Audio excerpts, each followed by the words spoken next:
What has your writing journey been like up until this point? Mixed. Um, I love being an author, but I think part of it is less about being an author and more about no longer being an attorney. Oh, that's fair. Um, so and this will probably come up as part of some of my other answers to some questions, but I was an attorney for just the worst of the worst situations. Oh, wow. I was a defense attorney that handled 4 homicide cases over my 13 years, as well as quite a few other very dark situations. I was an advocate for parents when they've lost their children, and you don't Mm, usually lose your children without some pretty dark yeah. situations. I did bankruptcy. Most weeks, not exaggerating, most weeks of my 13-year attorney career, somebody's freedom, child, or livelihood was dependent on how I performed in court that day. And to be honest with you, it wore at my soul. So when and I don't know how much you talked about this with Shammy, but she actually was an attorney herself, but she basically got out of law school, practiced for less than a year, maybe about a year, and then she just wanted to be an author. And so for 6 years, I supported her while she became a super successful author. But the first year she started making more money as an author than I was making as an attorney, I was like, I'm gone. Yeah.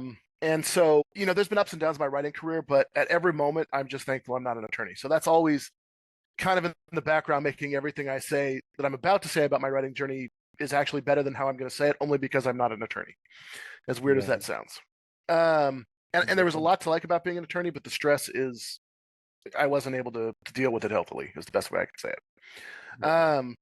So for me, it's been a bit of an up and down. I started out writing Dungeon Core uh, almost on a lark.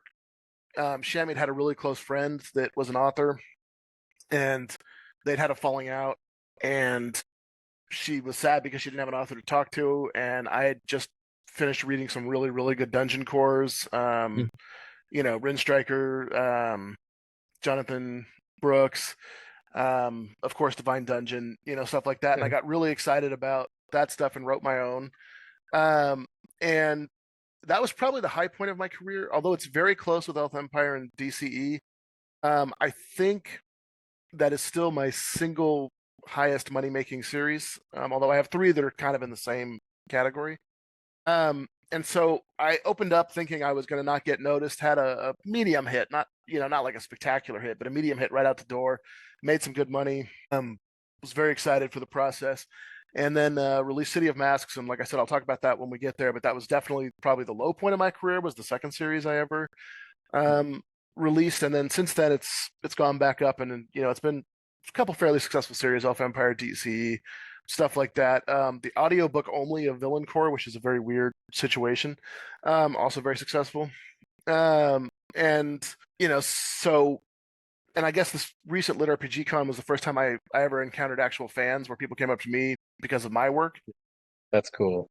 Yeah, so it's had its ups, it's had its downs. But again, I'm always just thankful this is a vastly superior career to being an attorney. Just vastly superior. So You actually get fans now, right? Like no yeah, matter win or lose, right? yeah. I was attacked twice as an attorney, like physically Jeez. attacked. That's crazy. So you can imagine the kind of nonsense that was going on there. I'm very, very glad to be in a different phase of my life.